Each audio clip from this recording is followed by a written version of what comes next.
जनतेचा अधिकारनामा जाणीव हक्काची या न्यूज चॅनल मध्ये आपले स्वागत आहे। संयुक्त लिंबू चौक मित्र परिवार यांच्या वतीने श्री राम अयोध्या मंदिर आनंद उत्सव साजरा। संयुक्त लिंबू चौक मित्र परिवार यांच्या वतीने श्री राम मंदिर अयोध्या मंदिर आनंद उत्सव साजरा करण्यात आला। यावेळी प्रथम माजी नगरसेवक सागर ताळके, माजी शहराध्यक्ष धनाजी मोरे यांच्या हस्ते श्रीराम प्रतिमेचे व छत्रपती शिवाजी महाराज यांच्या मूर्तीस पुष्पहार घालून अभिवादन करण्यात आले।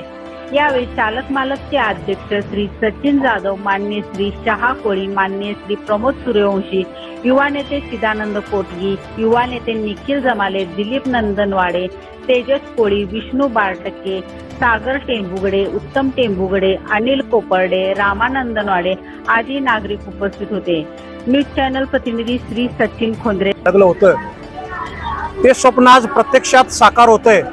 अयोध्या नगरीमध्ये प्रभू श्री राम यांच्या प्राण प्रतिष्ठान सोहळा आज 12 वाजता पार पडतोय आणि देशभरामध्ये, महाराष्ट्रामध्ये आणि मग इचलकरंजी शहरामध्ये सर्व नागरिक कालपासून अत्यंत उत्साहाचं वातावरण या इचलकरंजी शहरामध्ये आणि महाराष्ट्रामध्ये आणि भारतामध्ये सर्वत्र आहे।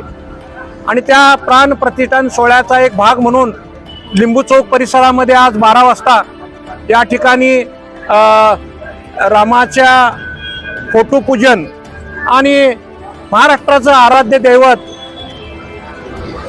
श्रीमंत शिवाजी महाराज यांच्या पुतळ्याची पूजा आज या ठिकाणी संपन्न होते। या कार्यक्रमाच्या निमित्तानं तमाम इचलकरंजी वासियांना मी शुभेच्छा देतो की आपण हा जो भाग्याचा क्षण आहे, पार 500 वर्षापासून जे स्वप्न बाळगलं होतं ते क्षण आज आपल्या तमाम नागरिकांना आपल्याला पाहायला मिळतंय। हे सर्वजण ह्या क्षणाचे आनंदाचे भागीदार आपण सर्वजण आहात।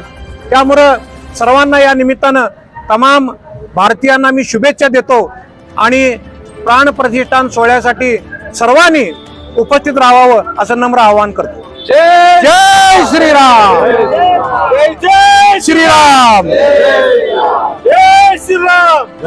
जनतेचा अधिकारनामा जाणीव हक्काची या न्यूज चॅनलला लाईक, शेअर व सबस्क्राईब करण्यास विसरू नका व सदैव रहा अपडेट।